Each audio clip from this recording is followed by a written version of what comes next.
Hello बच्चों। तो आज हम लोग अपना क्लास फिर से देखते हैं और क्वेश्चन को प्रैक्टिस करते हैं। ठीक है, तो आज का क्वेश्चन है, सबसे पहला क्वेश्चन जो हमने बोर्ड पर लिख रखा है। तो देखते हैं, आज इस क्वेश्चन को देखते हैं और इसको हल करते हैं। ठीक है, क्वेश्चन में दे रखा है कि शंकु का पूर्ण पृष्ठ क्षेत्रफल लिखे यदि उसकी त्रिज्या और ऊंचाई दी हुई है। त्रिज्या कितनी दी हुई है? 3 सेमी। ठीक है, और ऊंचाई कितनी दे रखी है? 4 सेमी का। ठीक है, तो उसका कह रहा है पृष्ठ क्षेत्रफल ज्ञात करना। क्या ज्ञात करना? पृष्ठ क्षेत्रफल। ठीक है, तो शंकु का पृष्ठ क्षेत्रफल। ठीक है, शंकु का पृष्ठ क्षेत्रफल क्या होगा? तो शंकु का पृष्ठ क्षेत्रफल होता है पाई आर एल। ठीक है, पाई आर एल। तो एल तो हमें ज्ञात है नहीं। ठीक है, तो सबसे पहले हम एल निकालेंगे। एल क्या होगा? एल होगा एच स्क्वायर जोड़ आर स्क्वायर। ठीक है, तो एल हमें ज्ञात होगा। एच कितना है? एच है 4। ठीक है, तो 4 का स्क्वायर। और आर कितना है? आर है 3, तो 3 का स्क्वायर। ठीक है, तो अंदर रूट आ जाएगा कितना? 16 जोड़ 9। ठीक है, तो हमें प्राप्त होगा 25। ठीक है, 16 9 25। 25 का वर्गमूल जब हम निकालेंगे तो कितना आएगा? 5। ठीक है, तो ये 5 आ जाएगा, 5 सेमी आ जाएगा हमारा एल। ठीक है, तो हम लोग निकालेंगे इसका पाई का मान। हमें तो पाई का मान पहले से ज्ञात होता है कि पाई बराबर कितना होता है? 22/7। ठीक है, पाई का मान नहीं रखते, ऐसे ही रहने देते। ठीक है, आर का मान कितना है? 3। और तिर्यक जो ऊंचाई होती है एल, एल कितना निकल के आया? 5। ठीक है, तो हम गुना करेंगे तो 3 × 5 = 15 पाई। कितना आएगा? 15 पाई। और ये सेंटीमीटर में है तो इसको लिखेंगे, पृष्ठ क्षेत्रफल निकालना है तो 15 पाई सेंटीमीटर स्क्वायर। ठीक है, इस तरह से हम शंकु का पृष्ठ क्षेत्रफल ज्ञात करें। लेकिन इसमें क्या कर रहा है? पूर्ण पृष्ठ क्षेत्रफल ज्ञात करना। ठीक है, तो ये तो पृष्ठ क्षेत्रफल पाई आर एल सिर्फ ज्ञात हुआ, लेकिन हमें पूछ क्या रहा है? पूर्ण पृष्ठ का क्षेत्रफल। ठीक है, तो पूर्ण पृष्ठ का क्षेत्रफल निकालने के लिए हमें इसमें क्या जोड़ना पड़ेगा? और भी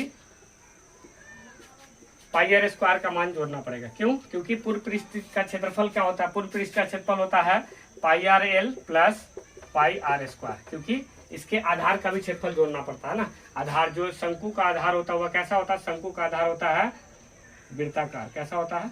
वृत्ताकार। ठीक है, तो शंकु का आधार जब वृत्ताकार होगा तो वृत्त का भी क्षेत्रफल हमें इसमें ऐड करना पड़ता है, तो ये संपूर्ण पृष्ठ क्षेत्रफल निकल के आता है। ठीक है, तो हम पाई आर एल का तो मान हमने निकाल दिया, लेकिन पाई आर स्क्वायर का मान नहीं निकाला। ठीक है, तो पाई आर स्क्वायर का मान हम लोग निकाल के और इसमें ऐड कर देंगे तो पूर्ण पृष्ठ का क्षेत्रफल निकल आएगा। ठीक है, तो चलिए ठीक है, इसको इतना मिटाते हैं, फिर आगे देखते हैं इसको।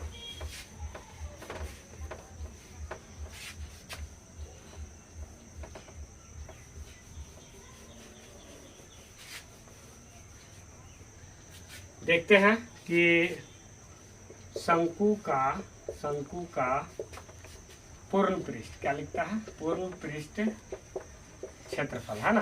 तो शंकु का पूर्ण पृष्ठ क्षेत्रफल होता है pi r l plus pi r square. ठीक है, यानी pi r into l plus r होता है ना।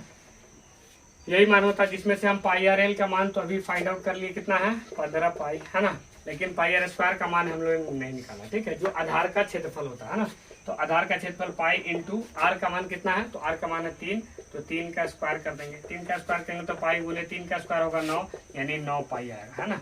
तो हम कह सकते हैं कि पाई आर एल का मान है 15 पाई और पाई आर स्क्वायर का मान कितना है? 9 पाई। तो 9 पाई ऐड करेंगे तो 15 और 9, 15 9 हो जाएगा 24। कितना होगा? 24 पाई। तो 24 पाई इसका हो जाएगा पूर्ण पृष्ठ क्षेत्रफल। पूर्ण पृष्ठ क्षेत्रफल सेंटीमीटर स्क्वायर में। ठीक है, तो हम लोग इसका पूर्ण पृष्ठ क्षेत्रफल निकाल दिए। ठीक है, मुझे लगा सिर्फ पृष्ठ क्षेत्रफल दिया पूछा गया, लेकिन इस सवाल में पूछा गया पूर्ण पृष्ठ क्षेत्रफल। तो आप लोग भी क्वेश्चन को एकदम आसानी से पढ़ें और क्वेश्चन को समझ करके बनाएं। ठीक है, अगर आप पृष्ठ क्षेत्रफल निकालते तो आपका क्या होता है? आंसर नहीं आ पाता। ठीक है, लेकिन इसमें पूछा गया पूर्ण पृष्ठ क्षेत्रफल, तो पूर्ण पृष्ठ क्षेत्रफल में क्या होता है कि पृष्ठ क्षेत्रफल भी आएगा और उसका आधार का भी क्षेत्रफल आता है। आधार कैसा होता है? वृत्ताकार होता है, तो दोनों का क्षेत्रफल को ऐड करेंगे तब जाके पूर्ण पृष्ठ क्षेत्रफल आएगा। ठीक है, तो नेक्स्ट क्वेश्चन देखते हैं। ठीक है, नेक्स्ट क्वेश्चन देखते हैं, दूसरा नंबर क्वेश्चन। ठीक है,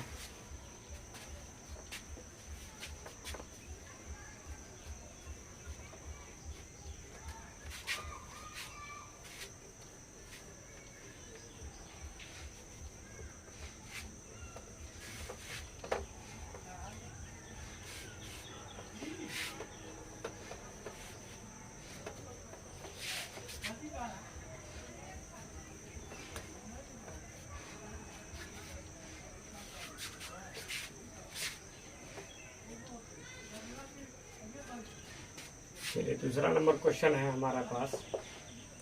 दूसरा क्वेश्चन है,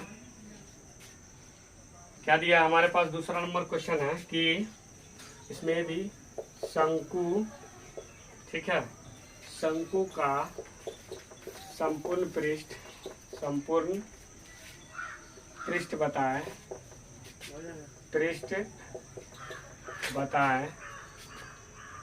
यदि उसकी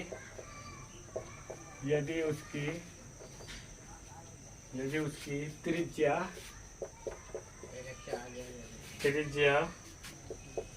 14 सेमी और तिर्यक ऊंचाई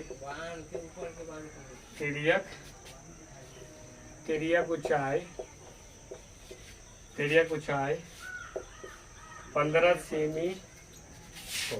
ठीक है, आपसे क्या पूछा जा रहा है कि शंकु का संपूर्ण पृष्ठ क्षेत्रफल बताएं। ठीक है, संपूर्ण पृष्ठ का क्षेत्रफल बताइए यदि उसकी त्रिज्या दे रखी है 14 सेंटीमीटर। कितने दे रखी है? 14 सेंटीमीटर, है ना। और इसकी तिर्यक ऊंचाई यानी एल का मान दे रखा है आपको कितना? 15 सेमी का, है ना।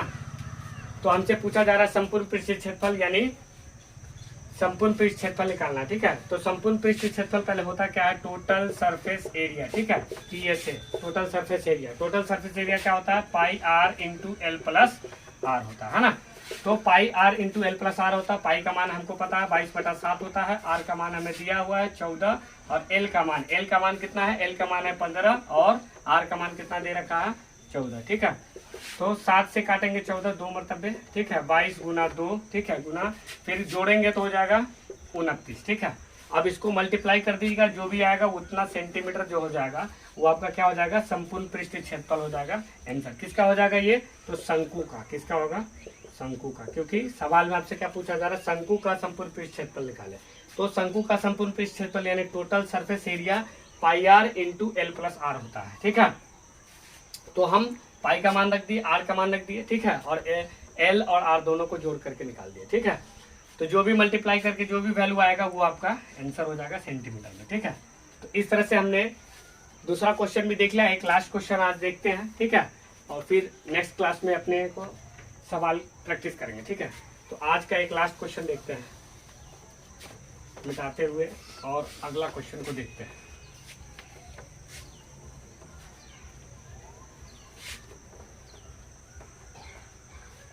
नेक्स्ट क्वेश्चन देखते हैं आज, क्वेश्चन नंबर 3। ठीक है, क्वेश्चन नंबर 3 देखते हैं कि क्या दे रहा है। क्वेश्चन नंबर 3 दिया है। ठीक है, हाँ, ये भी है। यदि किसी, क्या लिखा है? यदि किसी, ठीक है, यदि किसी शंकु की, क्या है? शंकु की तिर्यक, क्या लिखा है? तिर्यक ऊंचाई, शंकु की तिर्यक ऊंचाई 13 मीटर। कितना है? 13 मीटर और ऊंचाई और ऊंचाई 12 मीटर हो, तो उसका आयतन, आयतन निकालिए। तो उसका आयतन निकालिए। ठीक है, तो उसका आयतन निकालिए। ठीक है, आपसे पूछा जा रहा है कि यदि किसी शंकु की तिर्यक ऊंचाई 13 मीटर और ऊंचाई 12 मीटर हो तो उसकी आयतन बताएं। ठीक है, तो सबसे पहले हम देखते हैं कि इसमें दिया क्या? तिर्यक ऊंचाई दिया है। तो तिर्यक ऊंचाई यानी एल का मान कितना दे रखा? 13 मीटर, है ना। और ऊंचाई कितनी दे रखी? हाइट जो है वो है 12 मीटर का, है ना। तो हमें तो त्रिज्या नहीं दी हुई, तो त्रिज्या निकालेंगे। त्रिज्या क्या होगा? L square minus H square, है ना। तो हमारे पास आएगा 13 का स्क्वायर माइनस 12 का स्क्वायर। ठीक है, तो 13 का स्क्वायर आ जाएगा, 13 का स्क्वायर होता है 169 माइनस 144 यानी रूट अंदर 25 आएगा, यानी 5 मीटर जो आएगा वो हमारा आएगा त्रिज्या। क्या आ जाएगा? त्रिज्या। ठीक है, 5 मीटर हमारा त्रिज्या आ गया। तो हमसे क्या पूछ रहा है? आयतन। तो शंकु का आयतन जो होता है वो है, शंकु का आयतन बराबर, शंकु का आयतन क्या होता है? 1/3 पाई आर स्क्वायर एच। ठीक है, 1/3 गुने पाई का मान पाई ही रहने देते हैं। ठीक है, क्योंकि कितने प्रश्न में आपको पाई का वैल्यू एज इट इज रहने देता है ना। और आर का मान कितना है, तो आर का मान 5 निकल गया, तो 5 का स्क्वायर कर देंगे। एच का मान हमें 12 रखना है, कितना रखना है 12, ठीक है। तो 12 रखना है, तो इसको काटेंगे 3 से 12 को 4 मरतबे, तो कट के आ जाएगा पाई गुने 5 का स्क्वायर होगा 25 गुने 4, तो 25 चौके हो जाएगा 100, ठीक है। 25 चौके हो जाएगा 100, 100 पाई हो जाएगा, और ये है मीटर में, ठीक है। तो 100 पाई मीटर क्यूब हो जाएगा इसका आयतन, क्या हो जाएगा, मीटर क्यूब हो जाएगा इसका आयतन, ठीक है। तो आज के लिए बस इतना ही, ठीक है। नेक्स्ट क्लास में देखते हैं आगे।